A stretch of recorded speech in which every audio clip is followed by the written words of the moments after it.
सुकरात यूनान के एक महान दार्शनिक थे। उन्हें पश्चिमी दर्शन का जनक भी कहा जाता है। पश्चिमी सभ्यता के विकास में उनकी अहम भूमिका रही है। सुकरात का जन्म 469 ईस्वी पूर्व एथेंस में हुआ था। उनके पिता एक मूर्तिकार थे। सुकरात ने भी अपने जीवन के आरंभिक दिनों में पैतृक व्यवसाय को ही अपनाया था। अन्य लोगों की तरह उन्होंने मातृभाषा, यूनानी कविता, गणित, ज्यामिति और खगोल विज्ञान की पढ़ाई की थी। उन्होंने एक पैदल सैनिक के रूप में देश के दुश्मनों के खिलाफ युद्ध में भी भाग लिया था और उनके दोस्तों ने उनकी बहादुरी की सराहना भी की थी। मूर्तिकला में जब सुकरात का मन नहीं रमा तो उन्होंने स्कूल खोल दिया। यहाँ पर युवा लोग अपने मन में उपजे सवालों के हल के लिए सुकरात के पास आते थे। सुकरात के जीवन काल में एथेंस में भारी राजनीतिक उथल पुथल मची हुई थी, क्योंकि देश को पेलोपोनेशियन युद्ध में भारी हार से अपमानित होना पड़ा था। इससे लोगों में राष्ट्रीयता की भावना और वफादारी गहरा गई थी, लेकिन सुकरात देशवासियों की परीक्षा लेते थे। वो किसी संप्रदाय विशेष के पक्ष के खिलाफ थे और स्वयं को विश्व का नागरिक मानते थे। सुकरात अक्सर रास्ते चलते लोगों से सवाल करते थे और उनके समक्ष आडंबरों, रूढ़ियों और राजनेताओं की आलोचना करते थे। इससे कई लोग उनके दुश्मन हो गए थे। शक के उस माहौल में कई लोगों ने उन्हें शत्रु का भेद दिया तो कई ने देशद्रोही तक कह दिया था। आखिर युवाओं को गुमराह करने के इल्जाम में उन्हें गिरफ्तार कर लिया गया। आइए जानते हैं महान दार्शनिक सुकरात के उस अनमोल विचारों के बारे में। लगता है साधारण इंसान यह अनुभव नहीं कर पाते कि जो वास्तव में दर्शन में खुद को सही रीति से ढालते हैं, वे सीधे तौर पर और अपने हिसाब से खुद को मरण और मृत्यु के लिए तैयार कर रहे होते हैं। सुदृढ़ मानसिकता वाले लोग सिद्धांतों अथवा उद्देश्यों की चर्चा करते हैं। सामान्य मानसिकता वाले लोग घटनाओं की चर्चा करते हैं तथा कमजोर मानसिकता वाले लोग लोगों की चर्चा करते हैं। जो व्यक्ति अपने पास की चीजों से संतुष्ट नहीं है, वह भविष्य में मिलने वाली चीजों से भी संतुष्ट नहीं हो पाएगा। साधारणतः हमारी प्रार्थना आशीर्वाद के लिए होनी चाहिए, क्योंकि भगवान अच्छी तरह जानता है कि हमारे लिए क्या अच्छा है। मजबूत दिमाग विचारों पर चर्चा करते हैं, औसत दिमाग घटनाओं पर चर्चा करते हैं, कमजोर दिमाग लोगों पर चर्चा करते हैं। इस दुनिया में सम्मान से जीने का सबसे महान तरीका है कि हम वह बने जो हम होने का दिखावा करते हैं। मैं किसी को कुछ भी नहीं पढ़ा सकता, मैं केवल उन्हें सोचने पर मजबूर कर सकता हूं। सभी मनुष्यों की आत्माएं अमर हैं, लेकिन सदाचारियों की आत्माएं अमर और दिव्य हैं। जिन लोगों के लिए हमारे मन में सम्मान होता है, हम उनसे डरते भी हैं, लेकिन जिनसे हम सिर्फ डरते हैं, उनका सम्मान नहीं करते हैं।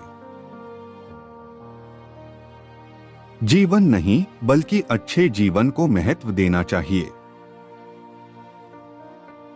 याद रखें कि मानवीय मामलों में कुछ भी स्थिर नहीं है, इसलिए समृद्धि में अनुचित उत्साह से बचें या प्रतिकूल परिस्थितियों में अनुचित अवसाद से बचें। मानव जाति दो प्रकार के लोगों से बनी है, बुद्धिमान लोग जो जानते हैं कि वे मूर्ख हैं और मूर्ख जो सोचते हैं कि वे बुद्धिमान हैं। मित्रता करने में धीमे रहें, लेकिन एक बार जब मित्रता हो जाए तो दृढ़ और स्थिर रहें। विवाह या ब्रह्मचर्य आदमी चाहे जो भी रास्ता चुन ले, उसे बाद में पछताना ही पड़ता है। दुनिया में सम्मान के साथ जीने का सबसे अल्पकालीन और निश्चित तरीका है कि जो हम लगना चाहते हैं वो वास्तव में हो।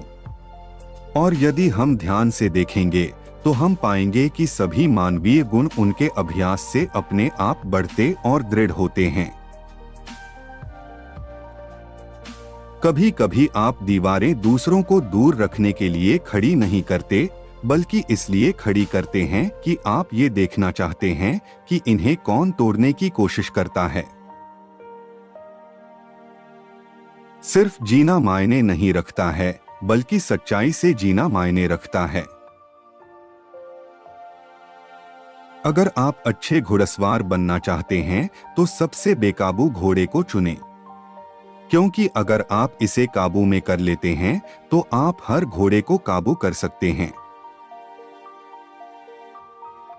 जो मनुष्य अपने अवगुण और दूसरों के गुण देखता है वही महान व्यक्ति बन सकता है। शिक्षा एक लौ जलाना है, किसी बर्तन को भरना नहीं। इस दुनिया में केवल एक ही चीज अच्छी है, ज्ञान, और केवल एक ही चीज बुरी है, अज्ञान। मैं बुद्धिजीवी हूं क्योंकि मैं एक चीज जानता हूं और वह यह है कि मैं कुछ भी नहीं जानता। शादी न होने तक किसी भी आदमी को दुखी न कहें। नैतिक व्यवस्था, जो सापेक्ष भावनात्मक मूल्यों पर आधारित होती है, मात्र एक भ्रम है, पूरी तरह से अश्लील अवधारणा है जिसमें कुछ भी दृढ़ नहीं है और कुछ भी सच नहीं है। वह साहसी व्यक्ति है जो भागता नहीं है, बल्कि अपने स्थान पर बना रहता है और शत्रुओं का सामना करता है। अक्सर गहरी इच्छाओं से घोर नफरत पैदा होती है। चाहे जो हो जाए, शादी जरूर करनी चाहिए। अगर अच्छी पत्नी मिली तो जिंदगी खुशहाल बन जाएगी, और अगर बुरी पत्नी मिली तो आप दार्शनिक बन जाएंगे। ईर्ष्या आत्मा का कलंक है, जो आपके सभी शब्दों और कार्यों की प्रशंसा करते हैं। उन वफादार लोगों के बारे में नहीं, बल्कि उनके बारे में सोचें जो आपके दोषों पर सहृदय फटकार लगाते हैं। यदि किसी व्यक्ति को अपने धन पर गर्व है तो उसकी प्रशंसा तब तक नहीं की जानी चाहिए जब तक यह ज्ञात नहीं हो जाता कि उसने उसे कैसे नियोजित किया है। पवित्र और कोमल शब्दों से कठोर दिलों को भी जीता जा सकता है। ऐसे और नए वीडियो देखने के लिए चैनल को सब्सक्राइब जरूर करें।